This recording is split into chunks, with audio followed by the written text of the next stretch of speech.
हमारे चैनल पर आपका स्वागत है। कुछ अनकही सच्ची बातें। Please like, share and subscribe my channel.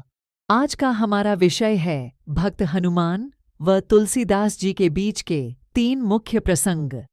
महान कवि तुलसीदास जी का जन्म 1532 ईस्वी में उत्तर प्रदेश के चित्रकूट में हुआ था। इन्हें रामायण के रचयिता महर्षि वाल्मीकि का पुनर्जन्म माना जाता है। साथ ही भक्त हनुमान को माता सीता के द्वारा उनकी श्री राम भक्ति के कारण कलयुग के अंत तक जीवित रहने का वरदान मिला था। अपने जीवन काल में तुलसीदास जी ने न केवल रामायण के विस्तृत रूप रामचरितमानस की रचना की थी, अपितु हनुमान चालीसा भी उन्हीं के द्वारा लिखी गई थी। इसके साथ ही तुलसीदास जी का भक्त हनुमान से गहरा नाता था। कलयुग में स्वयं हनुमान ने न केवल तुलसीदास की अप्रत्यक्ष रूप से सहायता की थी, अपितु उन्हें दर्शन भी दिए थे। इसलिए आज हम आपको भक्त हनुमान व महर्षि तुलसीदास जी के बीच के मुख्य प्रसंगों के बारे में विस्तार से बताएंगे। 1. महर्षि वाल्मीकि का रूप है तुलसीदास। यह त्रेता युग के समय की बात है। उस समय भक्त हनुमान ने वाल्मीकि जी से पहले ही और उनसे ज्यादा उत्कृष्ट रामायण लिख दी थी, जिसे हनुमंत रामायण के नाम से जाना जाता है। यह रामायण उन्होंने हिमालय के पर्वतों पर अपने नाखूनों से लिखी थी।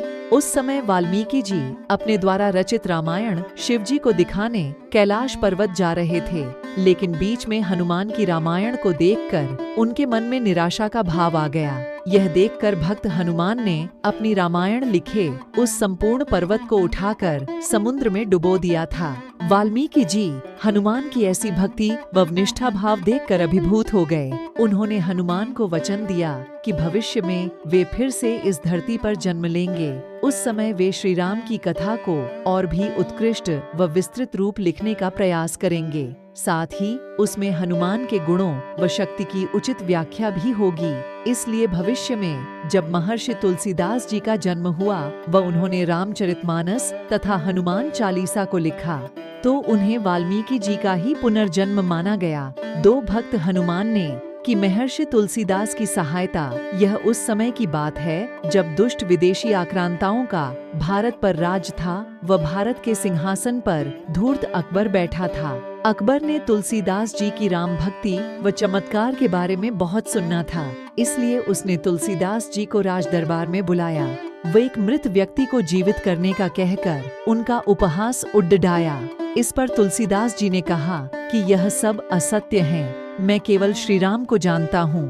तब अकबर ने तुलसीदास को अपने सामने झुकने व उन्हें श्रेष्ठ मानने को कहा, लेकिन तुलसीदास ने राज दरबार के दंड की परवाह किए बिना श्री राम को ही सबसे श्रेष्ठ बताया। यह सुनकर दुष्ट अकबर अत्यधिक क्रोधित हो गया और उसने तुलसीदास जी को कारावास की सजा सुना दी। अकबर के सैनिकों के द्वारा तुलसीदास जी को फतेहपुर सिकरी के कारावास में बंद कर दिया गया। तुलसीदास जी अपने अपमान व कारावास में बंद किए जाने के बाद भी विचलित नहीं हुए और अकबर का शासन स्वीकार नहीं किया। उन्होंने वही कारावास में बैठे बैठे ही हनुमान चालीसा की रचना कर दी। लगातार 40 दिनों तक हनुमान चालीसा का पाठ किया। फिर एक दिन अचानक फतेहपुरी सिकरी के कारावास और नगर पर हजारों बंदरों के समूह ने हमला कर दिया। बंदरों ने नगर को चारों ओर से घेर लिया व हर घर में घुस गए व सामान को इधर उधर उठाकर फेंकने लगे। बंदरों के भीषण आक्रमण से अकबर की सेना में त्राहिमाम मच गया और महर्षि तुलसीदास जी को तुरंत कारावास से मुक्त कर दिया गया। इसके बाद बंदर भी वह नगर छोड़कर चले गए, किंतु उनका आतंक अकबर के सैनिकों में इस तरह बैठा कि वे पुनः लौटकर उस जगह पर नहीं गए। 3. तुलसीदास हनुमान जी का मिलन। तुलसीदास जी वाराणसी के घाट पर प्रतिदिन रामायण का पाठ पढ़कर लोगों को सुनाया करते थे। वह पाठ सुनने एक वृद्ध कुष्ठ रोगी भी प्रतिदिन वहां सबसे पहले आ जाया करता था व अंत में जाता था। वह वृद्ध व्यक्ति हमेशा सभी लोगों के आखिर में पीछे बैठता था। एक दिन तुलसीदास जी ने जब पाठ समाप्त किया तब सब जा चुके थे, किंतु वह व्यक्ति वहीं बैठा था। तुलसीदास जी उसके पास गए व उसके चरणों में गिर गए। वह व्यक्ति कोई और नहीं बल्कि स्वयं भक्त हनुमान थे, जिसे तुलसीदास जी ने पहचान लिया था।